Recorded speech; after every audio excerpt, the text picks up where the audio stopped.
This is exactly how to sync your VIZIO remote with your VIZIO TV. So what we need to do firstly is to power on the TV, and you should be able to see the power button here at the back on the TV. So quite often it's gonna be from the left side, so you will be able to see this little power button right here. Just click on it one time until the TV turns on.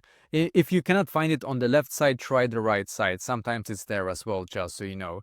And after you have powered on the TV, grab your remote here.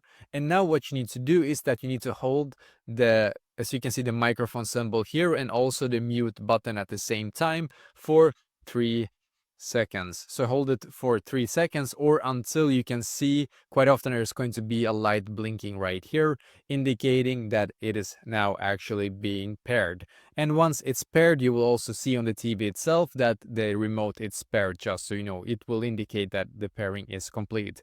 And if you had the older models, so the older VIZIO TV remotes, this is the newer one here as you can see. The older ones, you just have to put the batteries in and they should automatically connect, just so that you're aware of that. But basically, this is exactly how to do this.